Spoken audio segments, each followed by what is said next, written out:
O Vila Nova, tradicional clube de Minas Gerais, vive a pior crise dos seus 113 anos de fundação. O time está na segunda divisão estadual, com o caixa zerado, endividado e correndo o risco de fechar as portas. A situação se agravou com o corte da subvenção que era destinada anualmente pela prefeitura. A menos de 2 meses para a estreia no módulo 2 do Mineiro, a diretoria corre contra o tempo para que o Leão do Bonfim, patrimônio cultural e material da cidade da região metropolitana de Belo Horizonte, se mantenha vivo. O engenheiro Bruno Sarte Almeida é figura conhecida nas arquibancadas do Castor Cifuentes. Em janeiro deste ano, aceitou a missão de presidir o Vila Nova na pior crise da sua história. Por acompanhar o dia a dia do clube há alguns anos, ele tinha noção dos problemas, mas, ao assumir o cargo, viu que os desafios serão ainda maiores. O Vila hoje não tem nada, a gente tem algumas possibilidades, estão trabalhando para viabilizar o trabalho e a disputa do módulo 2. O campeonato está aí, está se vizinhando cada dia mais, mas nós vamos, enquanto houver tempo, enquanto houver perna, nós vamos correr atrás para colocar esse time para entrar em campo. O nosso planejamento era conseguir em torno de R$2 milhões bruto, né, para a gente viabilizar o nosso calendário esse ano. Um dos problemas encontrados pelo Vila Nova para se manter em atividade nesta temporada foi a suspensão do repasse da verba que a prefeitura historicamente destinou ao Leão. O secretário de Esportes e Lazer de Nova Lima, Pedro Henrique Dornas, explica o porquê a subvenção anual de R$2,5 milhões foi cortada neste ano. Na verdade, a ausência do repasse para a instituição Vila Nova Atlético Clube é uma situação legal, né? Ela não parte do pressuposto de querer ou não querer repassar, muito pelo contrário.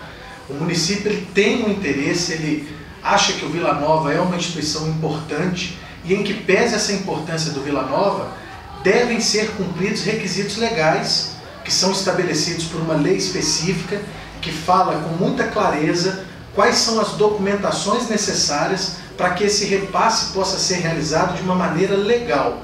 A instituição precisaria alcançar uma série de documentos que atualmente a instituição não possui. A verdade é que o rol de elementos que justificam uma transferência de recurso entre uma instituição privada, né, em que pese ser uma associação sem fins lucrativos, e o município de Nova Lima, é a Lei 13.019 que cuida das subvenções sociais em âmbito federal.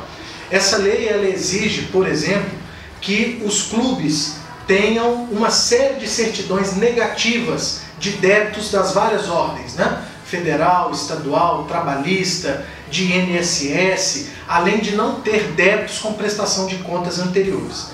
Que o município reconhece a instituição do Vila Nova como uma instituição de elevado reconhecimento, patrimônio cultural e esportivo da cidade, mas só que é uma instituição que não está acima da lei como nenhuma outra está. Então, à medida em que o Vila Nova alcançar os requisitos legais para se fazer o recurso, pode ter certeza que o município vai estar preparado para auxiliar e dar a mão para essa instituição, mas de uma maneira em que considere, sobretudo, o princípio da legalidade antes de qualquer outra situação. Desde novembro do ano passado, quando o Vila encerrou sua participação na Série D do Brasileiro, com a vitória sobre o Palmas por 1-0, o Alçapão do Bonfim está praticamente vazio. Apenas 2 funcionários seguem trabalhando no local. Um deles é José Gustavo da Silva, administrador do estádio, mais conhecido como Zé do Pão de Queijo. O momento complicado do clube tem causado apreensão, mas ele confia que o Leão vai reagir. Eu não acredito não, que o Vila é muito forte. Eu não acredito que feche as portas não. Eu sempre tem uma esperançazinha. Não é muito ruim, vai ser difícil demais, porque aqui o Vila Nova, quando tem jogo, gera um emprego aqui, quase 100 pessoas. Rende muito serviço para a população de Nova Lima. Quem também segue trabalhando no estádio é Alexandre Santos, técnico em paisagismo e responsável pela manutenção do gramado. Ele mantém a esperança que o Vila siga em atividade. Para Alexandre, o fechamento do clube traria grande impacto para Nova Lima e região. Economicamente, ele traz um impacto muito grande em função do número de pessoas que são empregadas direto e indireto do Vila.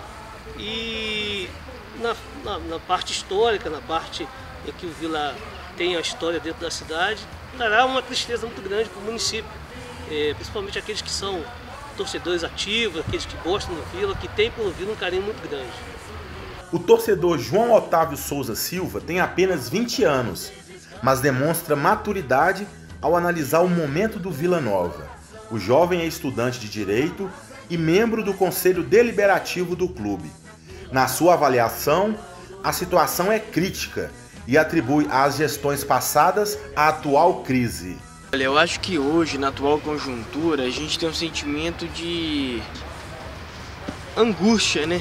Porque a gente viu o Vila aí sendo destruído ao longo dessa última década por diversas más gestões e infelizmente fez com que o Vila chegasse nessa situação que se encontra hoje. Mas ao mesmo tempo a gente tem um pingo de esperança ainda, porque, como diz a própria torcida, a esperança é a última que morre. Olha, eu acho que foi muitas gestões irresponsáveis, né, com contratações irresponsáveis, inclusive na hora de gerir. Eu nem culpo tanto os jogadores, eu culpo quem contrata, quem faz os contratos, quem não trabalha com orçamento, extrapola o orçamento, o Vila sai devendo, não paga o jogador está no direito, o funcionário está no direito de recorrer à justiça. Então eu culpo principalmente os ex-presidentes, os ex-diretores executivos e os ex-vice-presidentes. O corte surpresa da subvenção, eu acho que a única forma de salvação do Vila é com a iniciativa privada. O Vila hoje não tem bem nenhum, propriedade nenhuma para oferecer, mas em compensação ele tem uma camisa com mais de 110 anos, tem uma torcida fanática e tem um respeito em todo o Brasil.